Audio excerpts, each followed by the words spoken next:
everyone, and thank you for joining us today. My name is Maggie, and I would like to welcome you to today's session, Marketing Strategies for the New Normal, brought to you by Staples Connect and Wiser. This past year has been tough for businesses, and one of the biggest struggles they face is getting the word out about their business. We are excited to bring in a marketing expert today to speak on this topic. Karen Morales is a former Fortune 500 ad agency executive who now owns her own marketing firm, Marketing Magnet. Prior to starting her own company, she spent 20 years and more than $250 million in marketing funds, growing global brands like Delta Airlines, American Express, Fidelity Investments, and Panasonic. At the end of the session today, we will have time for a Q&A. Please scan the QR code on the screen or follow the link on the Eventbrite page to submit your questions at any time during the presentation. Without further ado, it is my pleasure to introduce you to Karen Morales. Karen, thank you for being here today. Thanks, Maggie. Hi, everybody. Welcome to Marketing Strategies for the New Normal. And I want to let you know that you are in the right place. When going through the pre-seminar surveys, I saw that we had a very even split for people whose businesses grew, stayed the same, or even had some downturns over the last year. The good thing is today we're going to leave you with some actionable tips for you to put some momentum back into your marketing. And we're going to do that first by talking a little bit about what is the universal sentiment this year. If 2020 was about, oh my gosh, what the blank do I do next? That feeling of fear and overwhelm at a pandemic none of us had ever faced before, 2020 has a new consumer sentiment, and it's this idea of universal fatigue. All Americans, probably the global population as well, are asking the question, when the bleep are we going to get back to normal? So the important thing today that we're going to go through is try to take marketing down to a level that anyone can adjust to. And I have a very simple premise for what makes for efficient marketing. It's so simple that I'm not even putting it on a slide because I want you to remember and write this down. Great marketing relies on three components only. The first is a strong brand, and a brand is about who you are to your consumers and how you show up in what you say and do. The second is about your sales strategy. How are you able to repeatedly sell to the right people at a good price and a very effective return purchase rate? And the last, when you've done those things too well, strong brand and a good sales strategy, it comes down to optimization. So today we are going to talk about why a marketing formula works, brands that have seen positive change during a recession, because you know what? The majority of power brands did become born in an economic downturn. We are going to go through framework for success, and we are really going to hit on your current customer and the question you need to ask yourself today to make sure you're continuing to meet and exceed their needs. And then we're going to leave you with a 30-day assignment so that your marketing strategy can be better. And just like any person in 2021, if you can hear my doorbell, it must be Amazon, because like everybody else, we have a new life today than we did 18 months or a year ago. So I like to start and just let you know that I've done this for a lot of people before. Big brands globally, I've helped them build their brand promise, their go-to-market strategy, and launch all sorts of new products and services. But as you sit in your homes watching the screen, these big brands don't necessarily make you feel like I understand what's happening with you today, but I do. Because I've grown my own business myself. In 2017, I faced one of those years that we all have. A lot of people had it in 2020. I had it in 2016 and 2017.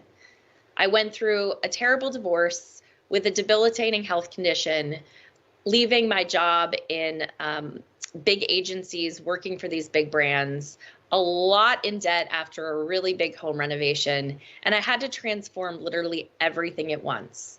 So as my experience shows with a lot of these big power brands, I've taken a lot of that same experience and put it into my own business as I've grown a successful 7-figure agency over the course of the last 3 years.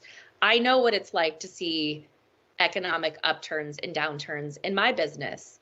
And just to let you know how much I also understand what can happen is my business did not really grow in 2020. I mean, to be honest, I had less sales in 2020 than I did the year prior. But because I had a very strong basis of setting up an actionable project, plan and a vision for where I wanted to do with my business, I actually left 2020 in a better position than I did the year before. And I think that's all about focusing on the goals. So when my revenue was dipping in 2020, I had to ask myself, what is going wrong? And what would coming out of 2020, or how could coming out of 2020 feel better for me? And at that point, like many of you, I was a working mom with kids homeschooling. We were having a heck of a time, to put it nicely. And I knew that prospecting and chasing new business wasn't in the best interest of my company or my family. So what I did in 2020 is I focused on my margin.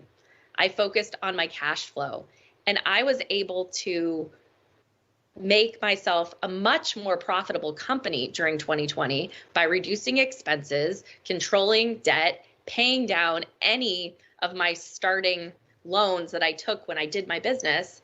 And so, exiting 2020 for me actually proved to be really positive, even though my revenue was down. So I do understand, as a business owner myself, the stress that we're all in. I want to start with this place of hope, because if you're feeling tired, like most of us are, after a really long run at a lot of uncertainty, I want to let you know that all of these brands, from Toll House to Lego, really grew and expanded during a recession. Why? Well, it's pretty easy to understand that when people are desperate, they're more willing to change. I would have never left a huge corporate job probably with as much ease as I did during a life transformation because I had to. And the same is for all of the brands on the screen. So Toll House Cookies was actually founded in 1933 when they were seeing an economic downturn, and they started selling cookies at the check-in desk to make additional revenue. All the way on the right, Lego in 2009 was facing what all of us were facing in that time in the United States. They were seeing money for toys and household goods go down, so their sales numbers fell. But they were able to expand their efforts into Europe and Asia, and they saw rapid transformation from those moves. So the thing that we should all remind ourselves is that crisis breeds transformation, and chaos always precedes innovation. So as we look back to the last year, how many of you had never heard of Zoom until 2020? Running my own business, I had used Zoom, but there were a lot of people, I think physicians in general, who had never been on that platform. Zoom exploded. The Peloton bike shortage exploded. Whole Foods delivery exploded. And even a local business in Massachusetts, a neighbor photographer of mine, was able to start the Front Steps Project, where they took pictures of families for charity. It spread globally. She had coverage in every national news network, and they've raised to date somewhere between $4 and $6 million globally for charity. So these are all great examples of how businesses have expanded during the 2020 challenging season. So the first rule that all of these businesses went through, and that I actually did with my own business, is you have to have a specific goal in mind. It's the same thing if you gain the COVID-19 yourself personally, or if you've ever wanted to get your driver's license, or you have somebody at home that was trying to write a book or do something big, like run a marathon. You have to know what you're trying to achieve. When I went through some of the pre-session surveys, there was a 50-50 answer on the clarity of what you're trying to achieve this year. The first thing that all of us need to do when we start with marketing is to be very clear and singular about what we want to accomplish. And for most of us, that starts with a financial goal. So I gave you a little bit of my story and I talked about big brands, but I'm assuming you're sitting in your seats at home and you're thinking one of the following things. I've heard from the Staples team that when they survey all of their consumers nationwide, there are two big pain points that every business says they have. It usually starts with marketing or it starts with finances. I think that the real challenge is that every business struggles with marketing and finances, and they also struggle with all of these things in the middle. You may be worried about what's your customer experience? How can you reach them in every channel? What are you going to do about staffing this year? How can you deal with procurement? How are you going to get more foot traffic? What about health precautions or regulations or tax raises or PPP loans? It gets really overwhelming when you start to think about all the things a business owner has to go through their mind on a daily basis. And I think that's why we get stuck. We get stuck because we're overwhelmed. How many of you feel that way? The good thing is we don't have to stay there forever. And the hope of this presentation is that by the end of the session, you will have at least one great and focused idea that you can put to work in your business in the next 30 days. So the place I want to start is with your consumer. Any business owner needs to be starting with the person that they serve, not with themselves. It's the same in love and relationships. It's the same in parenting. How can I reach and meet the needs of the other? So the first question you need to ask yourself is, how is my audience impacted? And how is that impact different today than it was a year ago? What does that mean for my current service or offer? And what goal do I have in achieving by the end of this calendar year? So what does that mean? Let's give some examples from prototypes of some different business owners that I've talked to in the past. So Pooja on the left has a new software offering that she developed during COVID. She now knows that this new kind of work from home technology is her kingpin offer, and it is the thing that she will be selling above all else this calendar year. So she has to flip all of her marketing collateral and all of her sales teams to sell one product that is new because it is the thing that meets the needs of her consumers today more than anything else. Juan in the middle has a challenge. At the beginning of 2020, he thought, my sales teams will be back on the road soon. Not the case. Even companies that have gone back into the office, they're really limiting outside vendors. How many have people? Yeah, people have had that challenge. You can't get in if you're in outside sales, right? It's really hard to go visit other companies. So he has to rethink his model. How does he enable that personalized selling relationship without having his sales team go in person? And how is he able to do that and keep their year-over-year track record and growth? Carla on the right, she's in a really great position. Her sales exploded in the last year. She is in, let's say, the pet category. It's off the hook. Who didn't get a COVID puppy, right? So she's trying to think, my goodness, how do I keep up this growth without burning out? How do I deal with operations so that I don't grow so quickly that we have a bad customer experience? And how do I keep up with staffing? So all of these people have that really important focus on what it is they are trying to accomplish and how their roles as an organization has changed. So the second piece that's really important to ask yourself is to make sure that you know what you're not becoming as you work on your marketing strategy for 2021. So what does that mean? The consumer landscape and the time of change right now is huge, right? We have all of these different feelings that people are dealing with. I want to get it online. I expect transparency. People are now working from home. We have the rise of the homebody shut-in. People are stressed out. They're fatigued. rules and how people shop are totally different and changed. People want hygiene transparency. People are returning back to their family units more so. And with that is a rollback to essentials and value. So all of these things are really adjusting the way people perceive your brand and perceive themselves. So the important thing is to think about, how does that consumer mindset and who you are ladder together to be your brand story that goes to market? So the really important idea is that a brand is not just the words that you say. It's not your tagline. It's not how you describe yourself. It's what people experience from you. So the goal that you should have as the owner of your brand is, how do you know if you have met or exceeded your clients' expectations? So I'm just going to give you a whole different wide range of examples. So we take Mercedes on the right? Luxury car brand. So how do they continue to live up to that idea during COVID? Well, they started launching a program where you can test drive from your house. So you don't even have to drive to the Mercedes dealership. They will just bring you the cars. You can look at them in your neighborhood. And then if you want to come in and purchase it, they will have the paperwork ready to go. We have a brand, Mita, in Boston. It's an Italian restaurant.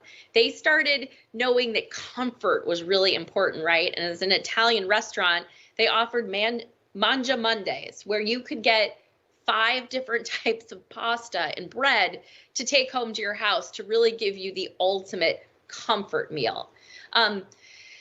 Ketserbosis Brothers, and I butchered that name, I should have practiced saying it, is a local business where they supply produce to different restaurants. And after COVID hit, they were finding that restaurant orders weren't coming in, right? So they made these care boxes to give to the restaurant employees who were furloughed or out of work right in the middle of March. And as the owner was telling a few friends, the friend said, I can't get produce. Shopping, remember when shopping was really hard? Shopping is so hard, I want to buy a box. They pivoted their entire business to being a produce box kit like that within a week because they listened to the demands of the consumers. We had food trucks come to my local community and visit every Sunday night to give us a chance to help support a small business and also, change up the culinary. Well, this particular food truck came to my town a week ago and the waits were really long. They sent out a note to the entire community apologizing for their service and talking about how it would be addressed in the future so that they could get the invite back. Now, then you have brands like QuickBooks, right? So during the pandemic, all-time high in sort of consumer volume. And they talk about really being the accounting offer for any homegrown business. I have QuickBooks myself. I pay for a membership that has service enabled, but I had a very negative experience with them over the last week. So you can say that you have on-demand customer service, and they did. I was able to chat immediately. But when they realized the problem was on their end with a piece of technology, they wouldn't circle back and tell me when the problem was fixed. They wanted me to stay on hold for an hour, 2 hours, they weren't sure, or keep calling to follow up on an issue that landed on their side. So that is not a situation where your words and your actions line up. So when you're thinking about your brand, the most important thing is how people experience it. So you need to say, what does my audience need? How do they want it? And what is going to turn them off? And you'll see 2 tiny businesses that are local in the Boston area on the bottom. Connell's Dog Training started to offer virtual dog training when their dog training classes were too booked up or not socially distant. And the Hiccup is a small retail boutique that started to come up with a way to personalize the online shopping experience to give people that feeling that they were actually in a boutique by doing walkarounds through social media and really talking about the products with clicks to buy. So what you really need to remember is that so many people spend too much time thinking about their brand colors or their logo or their brochure development. but they're not spending enough time on how they act with consumers. A bad experience is going to be 5 times more impactful negatively to your brand than a good one. So, to recap how you can tell a more compelling brand story, which is the first part of our 3-step process, right? Is what is your business goal for this year? Write that down. Be specific. Give it a number. Big is always better. Nobody gets excited about a tiny little goal. Do you want to lose 5 pounds or do you want to feel awesome in a bathing suit this summer? The second is way more motivating. So make your business goal motivating. Then how do you need to show up for your customers to get there? What is their pain point right now? And how are you addressing it with your words and your actions? Is there one action step you can take today? So our next truth, to get into the sales part, because I think that's what people are probably sitting in their homes and wanting to know. Karen, give me the marketing philosophy or the strategy or the tactics so that I could get more sales. Okay, that's what we're gonna do next. So improving sales can often and most easily start with getting more eyeballs. I'm gonna show you how. So look at your numbers first, right? There are 3 ways for you to create more revenue. Get more customers, have a higher average amount that they spend with you, or bring your customers back more. Those are the 3 ways, right? Usually the easiest place for people to win if they want sales numbers to jump quickly is to start at the top. What are ways that you can bring in new customers? Focus on 10 to 20% more reach, getting those more eyeballs, and then finding a cost-effective way to do it. I see in a lot of startups and a lot of brands that they'll come to me and they'll say, I need an advertising campaign. And I said, okay, well, who are you trying to reach? Well, I'm trying to reach women. Okay, tell me more.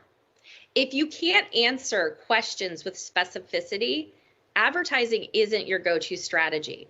You have to figure out first how you're going to scale. So the question there is, you don't throw advertising dollars at a product or a consumer connection that you're not sure about. You want to add in the advertising dollars when you know who you're trying to reach and how you can sell to them successfully, and then you're using advertising to turn up the volume, not to get from 0 to 1. So think of it this way. What if you could reach 1 new customer a day? That would be a 365% lift in your just average customers that are coming in. And yes, I know not all of them are going to buy, but even if 10% of them buy, you'd be doing a lot better at the end of this year than you're doing today. And it's that consistency that's going to propel you forward. So the really important thing about marketing and everything else is focus. Less is always more. I have never consulted on any company, whether it's a brand new startup or a multinational with billions of dollars in sales. I have never met a brand who needed more marketing. They always need more focus. And the thing with that, especially as an entrepreneur, is the noise, right? You can go to TikTok, Instagram, Facebook, the news, podcasts. You're going to hear everybody's idea. They tell you that their strategy will work. I always like to take this out of business and turn it around to ourselves in something that I think is so easy to understand. If you were introduced to TikTok, who's introduced to TikTok this year? I was. I know if you have teens or tweens or anything of like that, you know what TikTok is. One of the most pervasive health trends on TikTok, and I think applies really well to marketing, is this idea that weight loss is one principle. It doesn't matter if you do paleo or keto or whole this or Weight Watchers that. It's a calorie deficit. You eat less, calories, full stop. That's the strategy. Marketing's the same way. You either have a brand problem or a sales problem, and you need to be singular about what you're fixated on. So what happens if you were to commit to fixing one part of your business, offering and connecting to your consumers via your brand, or working on your repeatable sales process? What if you did that? Well, the good thing is, if you just spent 10 minutes a day doing that, that would actually be more effective than 2 30-minute cold calling sessions over the next year. And doesn't 10 minutes a day, does that sound possible? It does, right? It's way easier to think that I just have to do something little every day than to, do a 45-minute session once or twice a week. Here's a secret, and go look up Jeff Olson. He's written some amazing books about business and marketing. It's repeated actions plus time that give you results. But the thing is, the actions that give you the results are simple. Because if they're not simple, you're not going to do them. So all the time I have people come to me and say, I want to relaunch my brand digitally, and I want to get on all the social media platforms. And then I find out that they haven't taken a picture of themselves, and they hate photography, and they don't even really enjoy their phone. Maybe that's not a good strategy for them. We have to think about, what is the problem they're trying to solve? Do you need more sales? Let's go find a way that's more aligned with how you actually live and breathe. Or do you feel like you're not connecting to your consumers? Maybe there's a more authentic way for your brand to connect with them. But just remember that it is picking something that is easy for you to do so that you will repeat it daily, and then giving yourself time that is going to give you all of that push and that breakthrough with your marketing and your business. One more way to reiterate this is if I said, hey, I'm going to give you $1 million today, or we could just take it slow and steady, and I'll give you 1 cent and I'll just double it every day for a month. That's right. After that month, you're going to have $10 million, and you're going to be really happy that you were patient. The reason I really focus on this is because this is probably the hardest thing I've done as a human and as a business owner. I am not wired for patience, and I have found that the majority of entrepreneurs are not. That's why we're good at it, right? We chase ideas, we take action, we're willing to do anything to get to the next level. But a lot of times getting to the next level requires that discipline and that focus on not chasing the next shiny object or 15 strategies or launching 10 new marketing programs at once, but it's doing something slowly and consistently so that you can actually see the fruits of your labor. So to recap, my momentum success formula is: what is your brand vision? Who are you as a brand? What do you sell to whom, and what problem do you solve? What is that one idea, that one way that you can get sales most impactfully? And then what are you doing with your daily practice to get there?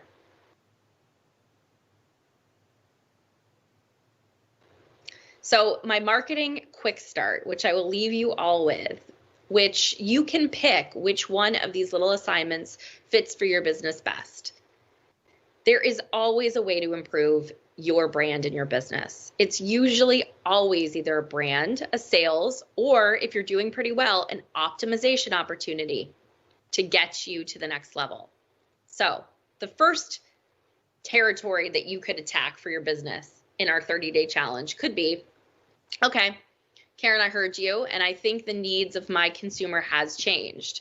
So I need to either reposition what I'm selling, or I need to sell to them in a better way. Maybe you've really been avoiding technology during the course of the last year. I mean, I'm here to tell you that it cannot be avoided.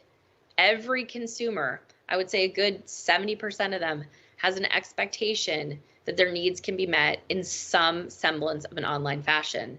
So you've got to be ready, even if you personally aren't there. In the bottom, how are ways that you could surprise and delight your consumer and or stop the negative experiences? So the one thing I ask every power brand, and it is usually where the most fertile discussions come from, is what is the number one thing your consumer complains about? And what are you doing to address it? I've worked with large healthcare providers, and it's always, transparency and cost. I've worked with auto insurance providers, and it's been complexity. I've worked with mom and pop startups, and they say consumers, they don't like the wait time in our sales. After they buy something online, we don't have a really good automated system to tell them, when things are coming. So those are the most important things that can also cause the biggest problems in a business. I have seen quadruple the amount of businesses taken down by a horrible and preventable experience with consumers, way more than I've ever seen a problem with a brand tone or look and feel. So maybe you're sitting at home and you're saying, sales is really where I need to focus. That's great. So do you know these numbers? What is your average number of consumers that you talk to every day? Not that actually purchase, but just you talk to every day, week, month. How can you increase that amount? How could you do the math and say, if you had 100 customers last year and they each spent $100, what would happen if they spent 120, 130, 140? And how could you find ways to make up that revenue difference? And lastly, how often do they come back? You're an ice cream store. Do your people come back weekly? Could they come back twice a week? That could double your business. How could you get them in? Are there ways in which you could have specials where 2 times ice creams a week gives them something of added value? There's tons of ways to approach this. You just have to think through it. The last piece is, if you really are doing well in your brand and your sales, how well are you courting your top 100 consumers?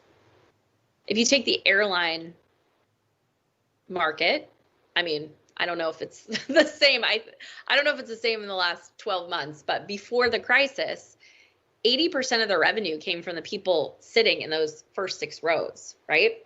Those small bits of frequent flyers and million milers drove 80% of the revenue for the airlines. So it's really important to really make sure you know who those people are in your business. So your 30-day challenge is to pick an area. Think of one thing that you can improve in your brand and business and do it. Because it's easy to sit around and complain about so many things in our life, right? But the only way we start to feel better about it is when we start to have momentum. And momentum requires consistent steps forward. I've done it in my own brand. I've done it in my own life. I've done it in my partners. And I think that if you took the next 30 days and did one of these activities for your business, you'll be in a whole different mindset by the end of April. Because we remember that it's the repeated actions plus time that gives us the results. So I wanted to open it up and allow people to ask questions. I know we've already gotten some in, and yeah, I'm happy to answer anything. So if you have a question, put it in, because I wanted to make sure that the last half hour of the session was as interactive as possible. No question is off the table.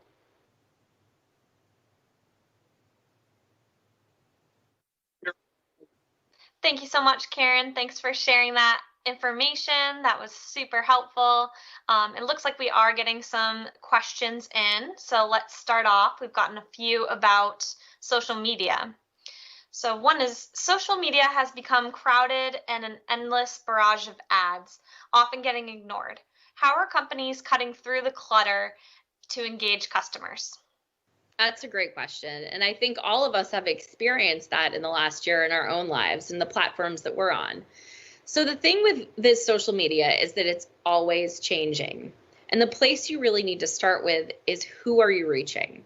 So if you're a B2B brand, perhaps the most growing forms of social media, which today I would say is TikTok. Maybe this isn't going to be your answer, but you're still getting really incredibly good organic reach on LinkedIn, which is your best bet for a B2B brand. The question is, where are your consumers and where are they going online? So I would say that in terms of engagement and just genuine reach, you're doing the best right now with TikTok and with Instagram Reels. So Instagram Reels is kind of like a TikTok mini that sits on Instagram, and the reach on those videos are way better than stories, right?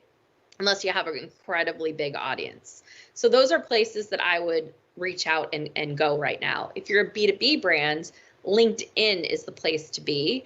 The organic reach on LinkedIn posts is like Facebook, I don't know, 8 years ago.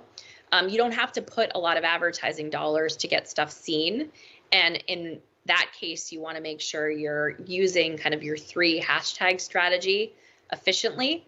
And then it's engagement on the channels. I think this is the part that people forget about the most. And I actually piloted this in my own brand over the last month.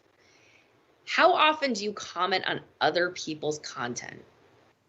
So I don't know how many of you have heard of Gary Vee. He's a big influencer in sort of the startup social media space. He built his entire brand on commenting on Twitter. He did that consistently for like 2 years as he was growing his wine business to really get notoriety. So the thing with that is you have to be consistent. You have to do it all the time. So there's an app, I think it's like $10 a month. It's called $1.80.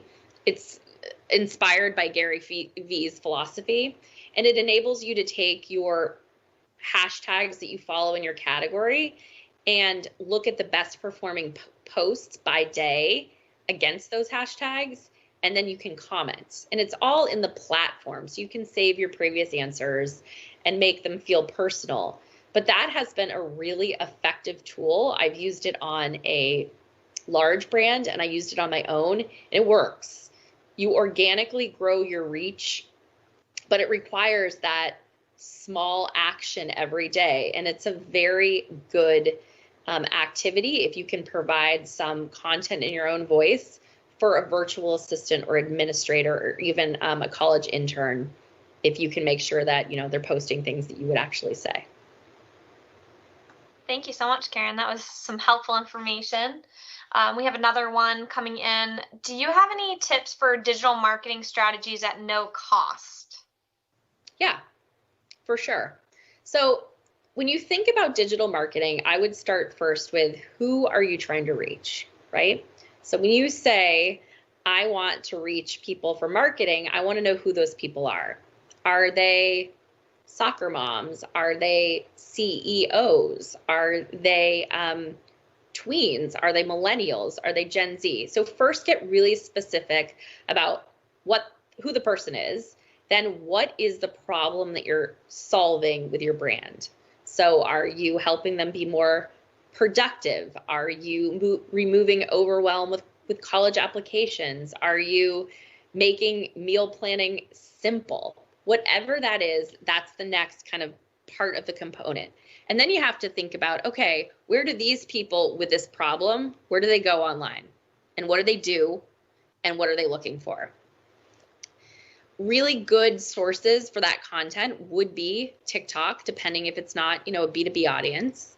It could be a YouTube custom channel where you're answering questions about the topic and helping, get better SEO for your brand, right? Because you can co-brand your YouTube channel. And then it's more, where can you be active in groups where your consumer exists? So I've seen a lot of people being able to grow brands by just commenting and getting into the affinity groups for their brand or service and interacting with people. That's why if you're a sole practitioner or you own your own business, using your personal Facebook profile can be really helpful. So you want that cover image to also talk about what you do for work. So nobody wants the, MLM spammer who's like texting everybody in their feed and saying like, do you want to sell this product for me? Like that's like asking someone out on a date without like getting their name. Like that's not going to work, right? It's not a good strategy. But if you are providing value, and if somebody goes like, oh, that's a really good answer, and they click back to your profile and they see your cover image, talk about your business and say like, oh, that person is really an authority. That is a way softer, smoother move to introduce yourself. Those are great tips. Thank you. There were a couple more about social media on specific kinds of it. So they asked about Discord and then Pinterest, if those were viable forms for marketing. Well, Discord certainly worked for stock tips a few months ago. And I mean, you're going to call your financial planner about that, or your CPA or accountant. But yeah, in certain particular demographic groups, Discord is a really popular way of communicating. I would say Gen Z, I would say in some affinity groups, it may be a little more male.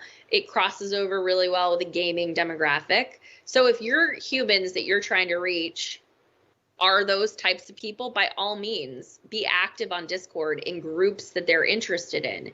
I mean, if you offer a budgeting software or tool, maybe you want to participate in some of these Discord server groups about stock tips, but you can't be overdoing it with your marketing message, right? If you're showing up in these communities, you have to be an active participant in the conversation and not somebody who's always selling. That never works well.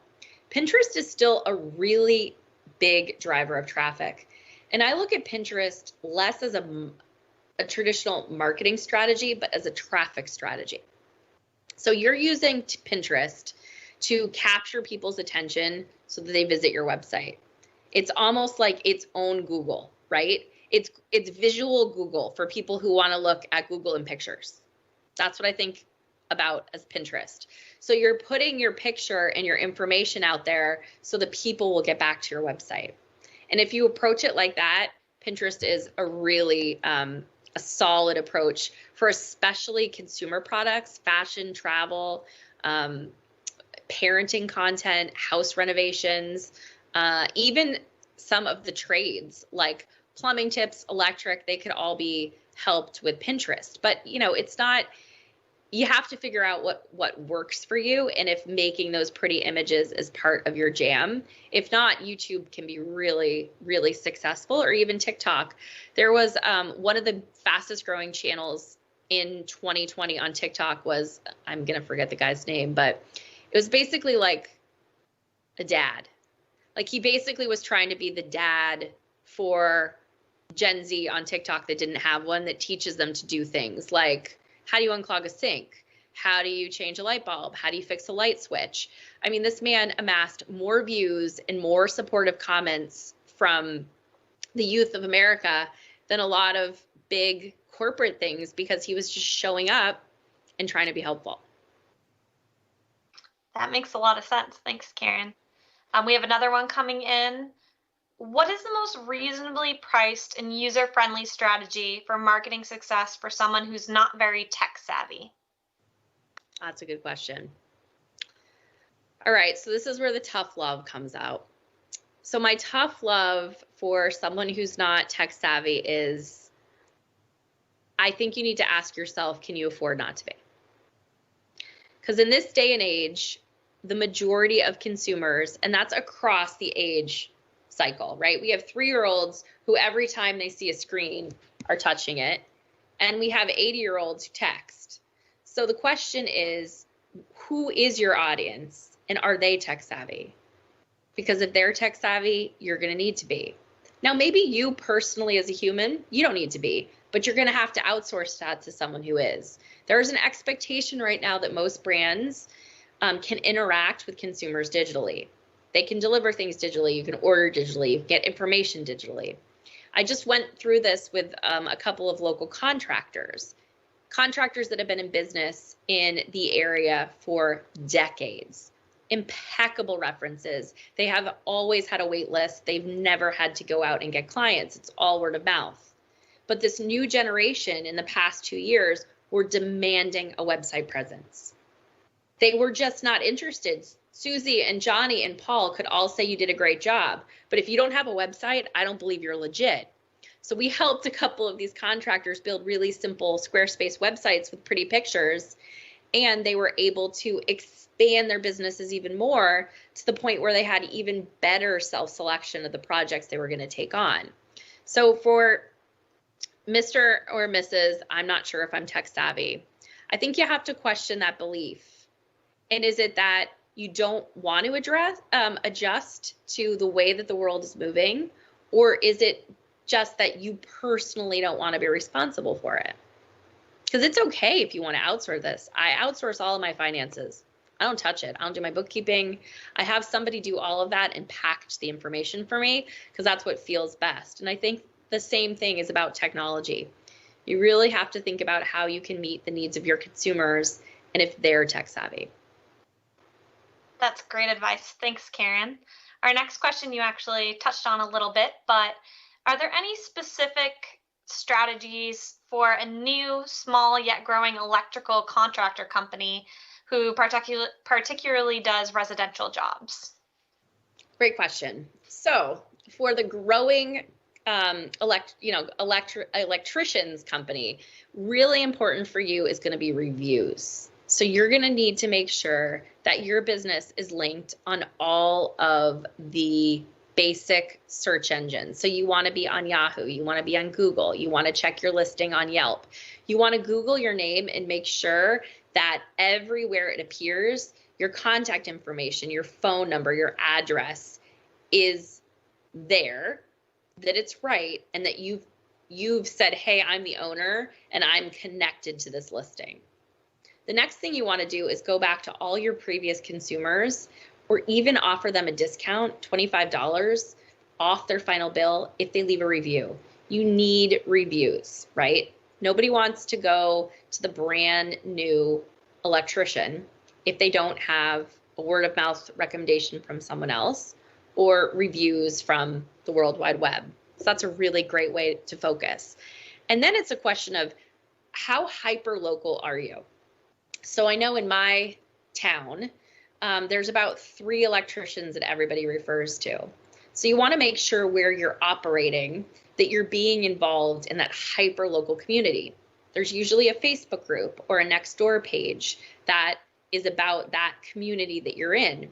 How can you insert yourself there? Can you follow and keep track of the new home sales and just send a personal letter with your information and your cell phone number saying, welcome to town.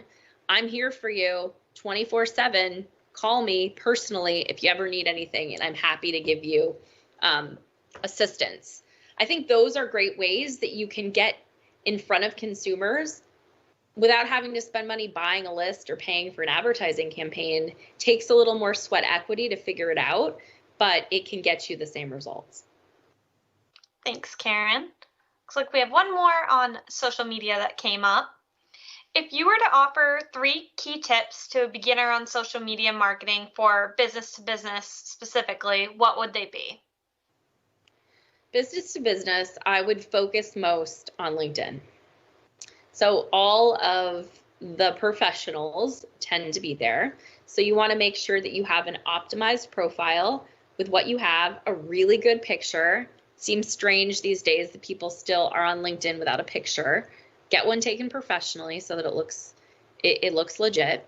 So that's the first place. Be on LinkedIn, actively post and engage, and make sure your particular profile makes a lot of sense. The next piece would be for B2B, you have to think about how are you getting traffic to your service offering. So another thing that's important that's not necessarily social media, but it's very important for all businesses, especially B2B, is your search engine optimization. So how are you showing up in the rankings? And how are you getting people to your site by posting content or having guest written articles or PR hits out in the world so that people are coming and finding you directly? And the last piece for B2B that I would say is really important is, less so about posting on Instagram or being on Facebook or TikTok, but it's just the idea of how are you capturing hand raisers. So a lot of the B2B brands, I think HubSpot is a really good example of that. HubSpot doesn't actually spend a ton of money on digital advertising. They spend a ton of money on writing content. So if you ask a search engine any basic question about business, what are the most effective email subject lines to get open rates? What is, a good newsletter strategy for a brand? What are the 2021 content principles? You're going to get an answer from HubSpot. If you Google that in the top results, you're going to end up in one of their articles, which becomes a gateway to their brand, right? They're using their knowledge, their expertise, put their opinion out there, and that's driving traffic. That is a beautiful strategy for a B2B brand. If you can write it yourself, it's also free. The challenge then becomes when somebody gets to your article, how are you capturing their information, a name and an email address, so that then you have the ability to keep following up. So those are the 3 tips I would have for a B2B brand. Get on LinkedIn, ensure that you are doing something to drive people to you and that you're capturing an email address or some bit of contact information from those that land on your information. Thanks, Karen. Looks like we are coming to the end of our session, so I want to thank you again for joining us today, Karen. That was so helpful. And I want to thank everyone for joining us and submitting all your questions. Please look out for an email with the recorded session, and it will also be available at staplesconnect.com/smallbusiness, along with many other great resources and offers for business owners. We appreciate your time today, and thank you, everyone. Have a great rest of your day.